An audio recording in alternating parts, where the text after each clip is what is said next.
Look out your window, or perhaps just glance at the black mirror in your hand. What do you see? The flickering of neon lights, the relentless notification pings, the crowded Christmas markets smelling of glühwein and urgency, and the endless pressure to conclude the year with a bang. We are preparing to celebrate the birth of a king with absolute cacophony. We honor him with maxed out credit cards and a schedule so tight it leaves us breathless. But there is a stark, uncomfortable truth, a paradox we conveniently ignore amidst the festive hysteria. Jesus chose to be born in absolute silence. There was no spotlight, no applause, no validation from the Roman elite or the religious aristocracy. He chose to enter this world in the damp chill of a cave, amidst the raw scent of livestock, in a forgotten corner of Judea.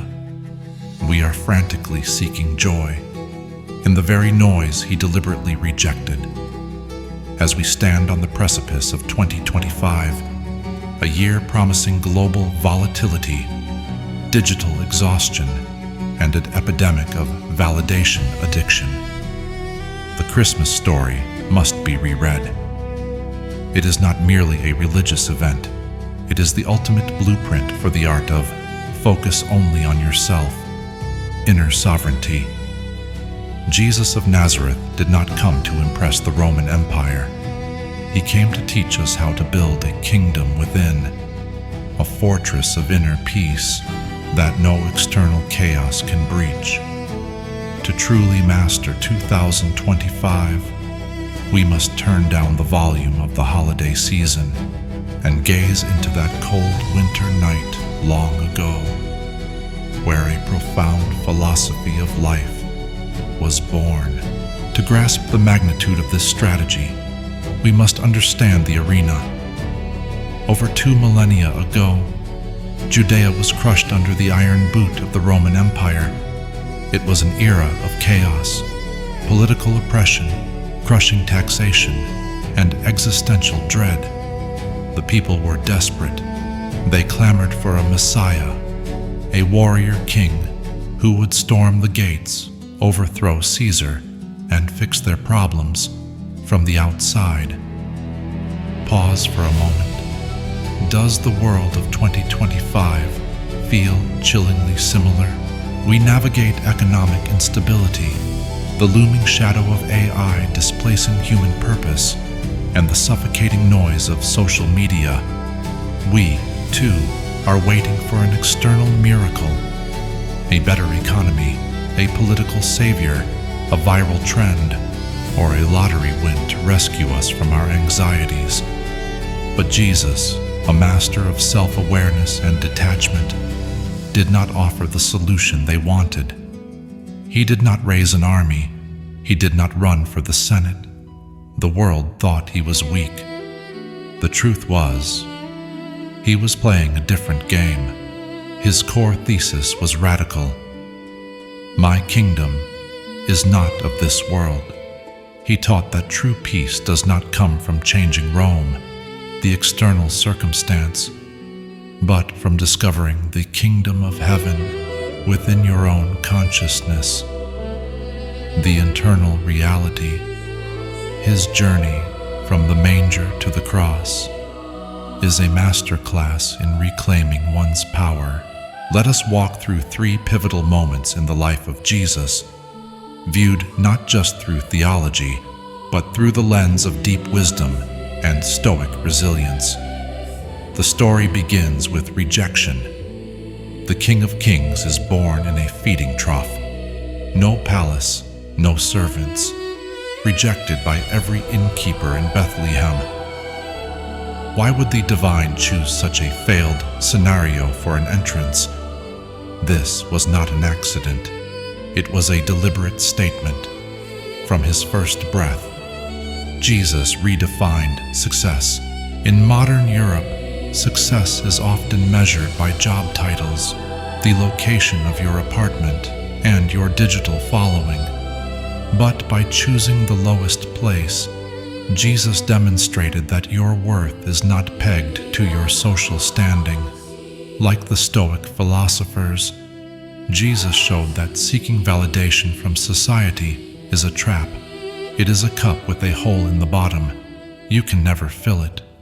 By being born in obscurity, he proved that inner worth, divinity, exists independently of material circumstances. The lesson for 2025. If Jesus did not need a palace to be a king, you do not need likes to be valuable.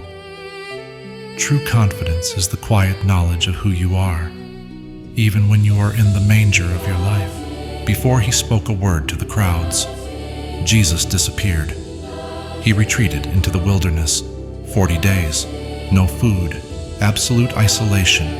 Here, he faced the archetypal temptations of humanity, turned stones to bread, the temptation of instant gratification and materialism, jump and be caught by angels, the temptation of spectacle and fame, rule the kingdoms of the world, the temptation of power. He rejected them all. His answer was sharp. Man does not live by bread alone. This was the ultimate act of deep work and single tasking. He killed the ego's desires to nurture the soul's mission. He knew his why. He prioritized spiritual clarity over worldly shortcuts. The lesson for 2025. In an era of constant connectivity and hustle culture, the ability to retreat into the wilderness of focus is a superpower. If you do not define your why, the world will sell you a cheap substitute. Solitude is not loneliness.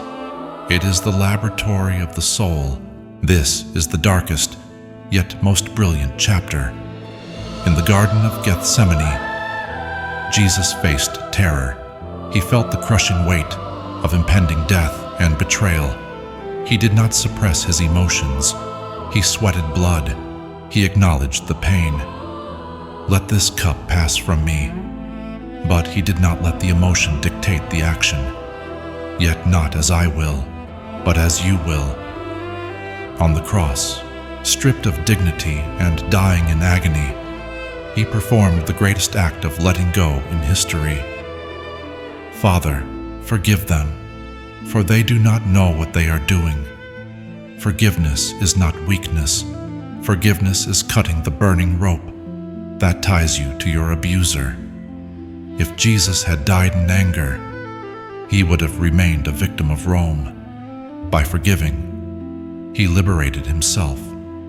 He remained sovereign over his own soul until the very end. The lesson for 2025. Life will throw betrayal and failure at you.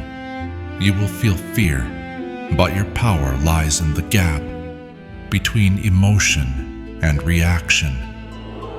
The ability to let go of resentment is the only way to walk into the future, unburdened. How do we translate this ancient wisdom into a strategy for the modern European life? Here are 3 actionable pillars. First, construct the inner cave. In 2025, silence is the ultimate luxury. Just as Jesus was born away from the inn, you must carve out a space of silence. The practice: implement a ruthless digital detox. Dedicate the first 30 minutes of your day, or the last 30 minutes of your night, to total disconnection. No news, no feeds, just you, a journal or meditation. Guard this time fiercely. This is your manger, the only place where your intuition can be heard over the noise of the algorithm. Second, put your oxygen mask on first. A quiet fact: Jesus spent 30 years in obscurity, preparing for only 3 years of public ministry, a 10-to-1 ratio. He cultivated his inner garden before attempting to feed the world. He frequently left the crowds to recharge. The practice: practice healthy selfishness. You cannot serve your family, your team, or your community from a place of depletion. Burnout is not a badge of honor. Treating your mental and physical health as a priority is the greatest Christmas gift you can give your loved ones. When you shine, like the Star of Bethlehem, you naturally guide others without needing to force them. Third, the lotus and the cross. There is no resurrection without the cross. There is no lotus without the mud. The Christmas story teaches us that difficult circumstances are often the womb of transformation. The practice: adopt an anti-fragile mindset. When you face failure in 2025, a lost job, a breakup, a health scare, do not ask, "Why me?" Ask, "What is this trying to teach me?" View challenges not as roadblocks, but as the necessary mud for your character to bloom. Stick to your core values, even when it is inconvenient. Let us return to the image of that first Christmas night. A vulnerable infant lying in a feeding trough, surrounded by the cold dark. Small, seemingly powerless, yet within that small form lay an internal power that would shape the next 2,000 years. It is the ultimate proof that true power does not come from armies, wealth, or noise. It comes from stillness, from love, and from self-mastery. This Christmas Eve, and throughout the coming year, realize that the greatest gift is not under the tree. The greatest gift is freedom. Freedom from the need for validation. Freedom from the chaos of the news cycle. And the freedom to live in alignment with your true divine self. Right now, I invite you to turn off your screen for just 5 minutes. Close your eyes. Imagine yourself entering that quiet cave in Bethlehem. In that profound silence, ask yourself one question. What is the one thing I need to let go of so that my soul can finally breathe in 2025? Listen to the answer. If Jesus chose the darkness of the cave to bring forth the light, perhaps you too must embrace your own quiet depths to find your guiding star. Wishing you a Christmas of profound peace and a 2025 of unshakable inner strength.